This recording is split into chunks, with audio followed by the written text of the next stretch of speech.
issues. and all your distractions, worries and issues. Be here and you will find me.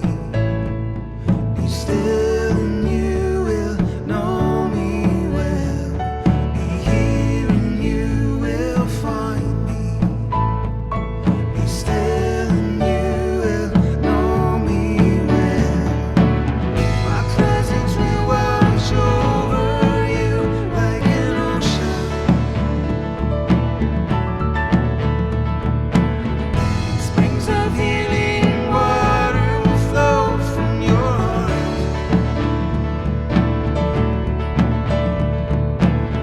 My presence will wash over you like an ocean. Springs of healing water will flow from your heart.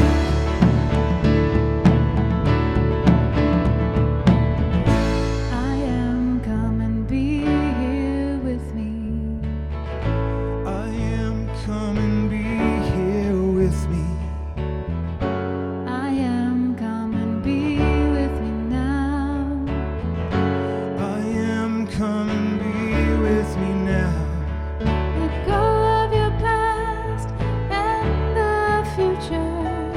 Go of your past and the future. And all your distractions, worries and issues. And all your distractions, worries and issues. Be here and you will find me. Be still and you will know me well. Be here and you will find me. Be still and you will know me well. My presence will wash over you like an ocean. Springs of healing water will flow from your heart.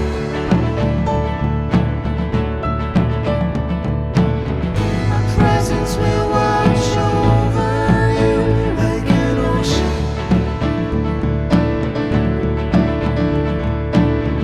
Springs of healing water will flow from your heart.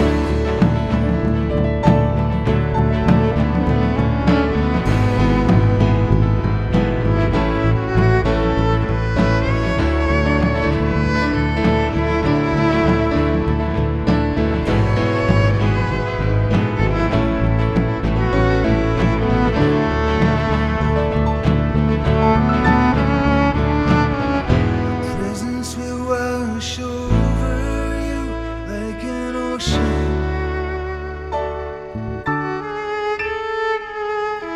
Springs of healing water will flow from your heart.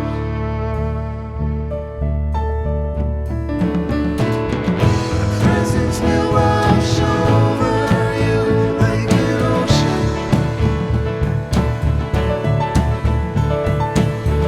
Springs of healing water will flow from your heart.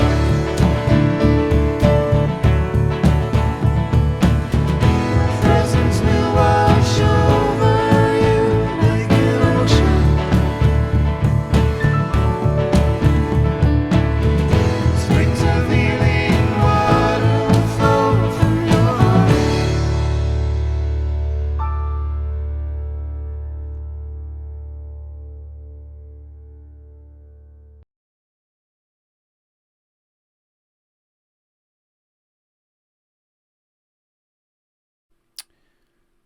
My name is Don Jastrabo, and I moved to Stratford about 5 years ago. People would often ask why, and I learned to respond that I wanted to grow as a person.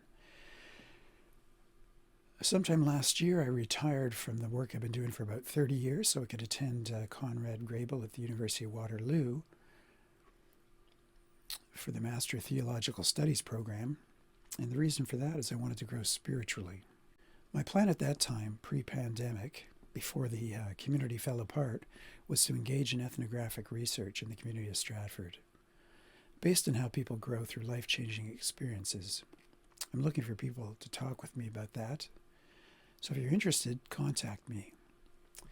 And so my plan at the time was to grow in community. And the basis for this was Genesis 1, verse 2, at creation, where the Spirit of God, like a wind, is blowing across the waters.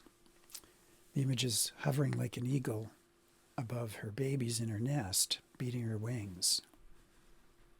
The wind over the city, the Creator leading to creation, and the creatures then recreating. They do this by arts and music and culinary and all kinds of things. I wanted to study that. I wanted to understand and paint a picture of the Spirit blowing over the city. When we were kids in school growing up, the big question was, what did you learn in school today? And the big answer we always gave was, well, nothing. So I want to tell you what I learned in school, in particular from our professor, Alicia Batten, about an old story probably we've heard many times, and we've talked about it before. But sometimes you need to leave the familiar behind in order to really see. It's a story of an encounter of a life-changing experience. But first, I want to give you some background, the bigger picture. God creates himself in his image as both male and female. And then he calls Abraham to be the father of a nation, the Jews. And it turns out that Abraham himself is not a Jew. He's actually a Syrian. And he probably is somewhat like a Syrian refugee. So then God tells his people his personal and private name, and they write it down without the vowels, and they consider it so holy that it can't be pronounced out loud, and then promptly we forget what that is. We don't know what that is today. So God sends his son Jesus to explain himself, but Jesus' name is really Joshua. Yeshua. We call him Jesus based on a translation. In the Old Testament, there's Joshua. We talk about him in the New Testament. We call him Joshua, but we call Jesus Jesus to avoid the confusion. So Jesus dies and is resurrected. And then the Apostle Paul comes along. And we tend to think that Paul's name was changed to Paul from Saul by Jesus, but really it wasn't. It's just because he went to new lands and new people. So Jesus wasn't really a Christian, per se. And Saul himself wasn't really a Christian. He was a Jew who believed in Jesus as the Messiah to his people and believed in his death and resurrection and preached about that, told others about that. His life was completely changed because of that encounter. So what happened there was outsiders to the family became people who were invited to the table. All nations, languages, and ethnic peoples were offered to be the one people together. So specifically, the story I want to talk about is what we call the Gospel of Mark, chapter 7, verses 24 to 30. The story is about 2,000 years old. Now, the Gospel of Mark is considered to be sort of a short, sloppy gospel written in not-so-great Greek. And that was before. Now it's seen as a rather formidable and brilliant literary work. Bear in mind that the languages in the story, Jesus himself was Hebrew. He probably spoke Aramaic. The woman who came to him in the story is Syrian. And that story was written down in Greek, and then we've had it translated into English. So it's had a journey along the way. There's some interesting themes in the story that Mark tells. One is the messianic secret. For whatever reason, Jesus doesn't want his identity known. That's why he goes in this passage and hides away from the people. So remember that when the woman who approaches him as probably Jesus, a Jewish rabbi named Joshua. He's a teacher with pupils, his disciples. One of the things in the story that Mark tells is that the disciples don't seem to know what's going on. So let's look together at the story. From there he arose and went away into the borders of Tyre and Sidon. He entered into a house and didn't want anyone to know it, but he couldn't escape notice. For a woman whose little daughter had an unclean spirit, having heard of him, came and fell down at his feet. Now the woman was a Greek, a Syrophoenician by race. She begged him that he would cast the demon out of her daughter. But Jesus said to her, "Let the children be filled first, For it is not appropriate to take the children's bread and throw it to the dogs. But she answered him, Yes, Lord. Yet even the dogs under the table eat the children's crumbs. He said to her, For this saying, go your way. The demon is gone out of your daughter. She went away to her house and found the child having been laid on the bed with the demon gone out. So consider the specific context in Mark 6, 7, and 8. First of all, in Mark chapter 6, there's no healing in Nazareth. Jesus can't do that there because of their unbelief. Then after that, he feeds 5,000 people. And then in the same chapter, he explains to the disciples who don't understand that their hearts were hardened. Then the disciples get into trouble for eating bread with unclean hands. According to the religious teachers of the time, that was against the regulations. And then Jesus says, Are you so unintelligent to them? Do you not understand that the problem's on the inside? It's not coming from the outside. It's talking about uncleanness. That's a theme that runs through these chapters. And then he has an encounter with an unnamed woman. And then after that, there's 4,000 people fed. So we go from unbelief to the 5,000 fed, to a misunderstanding, to a conversation about uncleanness, to misunderstanding again, and then from unbelief to belief, and then for 4,000 fed. Specifically in the passage, it's a brief encounter, only 150 words or so in the text. Jesus crosses over across the border, which is hard to do these days, into Tyre and Sidon. Foreign territory, new lands, new people. He did this to escape and rest and to hide. Encounters a woman there. She was a Greek or Hellenist. That meant she was just basically not a Jew. She was Syrophoenician and Syrian. So the text ensures that we know that she's a triple outsider. She's a woman, she's a non-Jew, and she's a Syrian. So the woman seeks him out, badgers and bothers him, interrogates him, and then falls prostrate. Prostrate's a word that we often use in other contexts in the New Testament for the idea of worship. The image suggests a dog licking its master's hands. For a little while, hold on to that picture. So primarily, this woman's a mother. She has a daughterling. By that I mean she has a little tiny daughter. The whole story is a play on words here, with the idea of dialoguing about little things. Both Jesus and the woman do that. The little girl is unwell or unclean, as the text would point out. Again, that's a theme that runs through. Another parallel is the concept of bread, all the way back to the feeding of 5,000. But the mom just wanted Jesus to make the daughter well. But Jesus says to her, no, the children should be fed first. And the idea here, it's probably children are seen as descendants. They're the descendants of the household. So it's not right to give the dogs the bread that the children should have. And here, Jesus doesn't even reference dogs. He's actually talking about little puppies. So both he and the woman are again talking about the world of small things. But he's alluded to a stereotype here, the one that to Jews, outsiders sometimes are considered dogs. Matthew, in his parallel passage, suggests that Jesus didn't even answer at first, said nothing. And then he said to her, his mission really was to the house of Israel. But think for a moment here. Think about the fact that she is a Syrian. Is it possible that he, Jesus, and this woman have the same father, Abraham? So she answers him, and her answer is clearly brilliant. She says, yes, Lord. Yet. So she says yes, and then she says yet.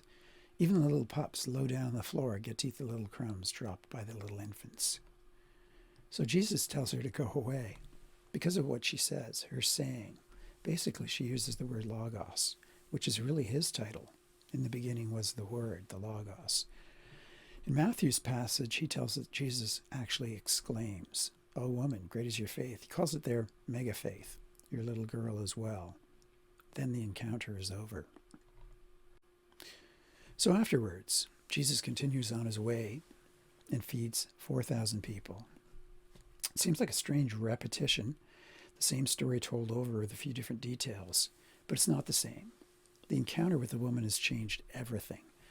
The whole arc of Mark's gospel, the whole story of Jesus' mission, the story we call the Bible, everything has changed. The difference is that when the first feeding of the 5,000, this takes place in Israel, and Jesus is feeding Jews.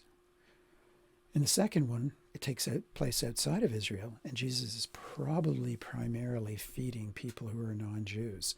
Although, even better, it would probably include some Jewish people in his audience. So you have all nations, ethnicities represented, including the Jews, sitting down and breaking bread together. So the entire mission moves from one nation to anyone and to everyone, just as was promised to Abraham. So the woman understands the priority of Jesus' mission, but she also understands the accessibility of it. She understands that priority doesn't mean monopoly, and that the encounter is a life-changing event, but it's life-changing for the both of them. Jesus goes on to new lands and to new people. So consider the outcome. Think about the woman and her daughter, much as Michael Cook, the artist, has, portraying the serenity with the mother and her daughter after the healing. In the story Mark tells, the believers don't believe. The unbeliever, the outsider, the foreigner believes. In Nazareth, they don't believe. That's Jesus' hometown. And his disciples, they don't believe because they don't really understand. So what about for us? Let's look at the last year. In North America, there's been a kind of civil war, in a way that's not unlike a Christian crusade. One where people are divided in their opinions, but also around their ethnicity. And secondly, we have a global health crisis, one that has, for better or worse, closed our churches. So when you put these two things together, we know that when we emerge from this, things will never be the same. They'll never be the same again. This is an opportunity. We need to begin to believe. We need to cross borders into new lands where there's new people when we emerge from our exile.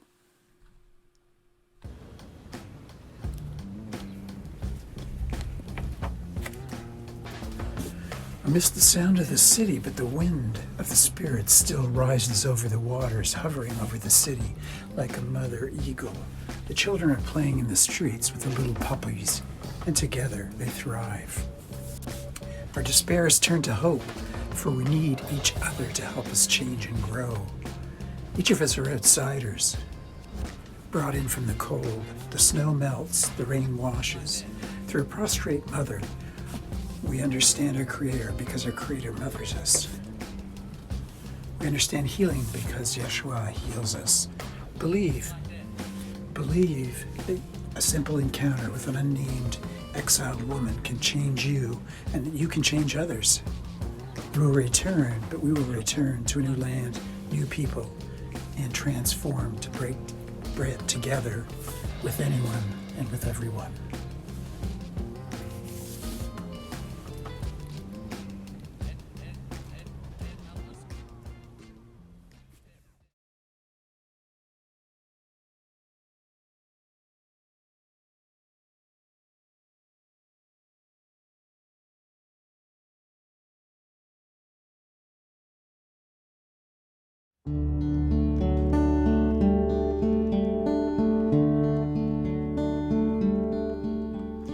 Great is thy faithfulness, O God my Father.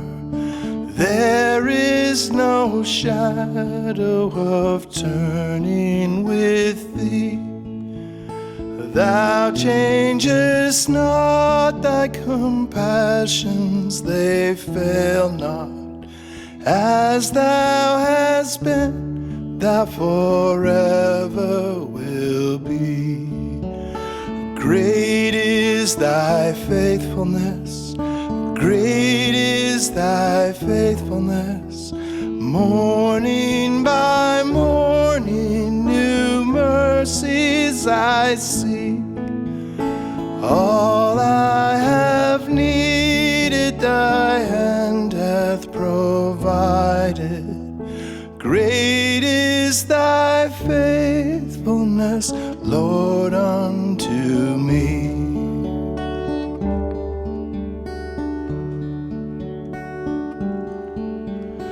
Summer and winter and springtime and harvest, sun, moon, and stars in their courses above, join with all nature in manifold witness to thy great faithfulness, mercy, and love. Great is thy faithfulness, great is thy faithfulness. Morning by morning, new mercies I see. All I have needed, thy hand hath provided. Great is thy faithfulness, Lord, unto me.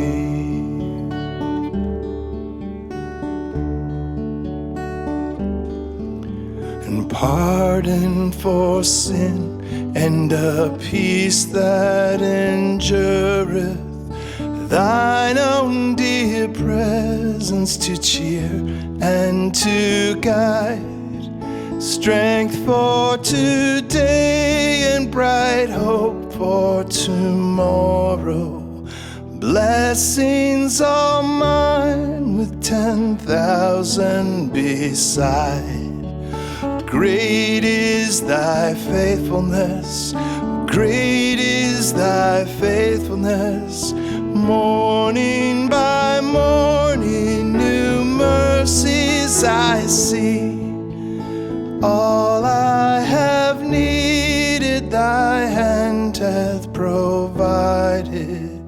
Great is thy faithfulness, Lord, unto me.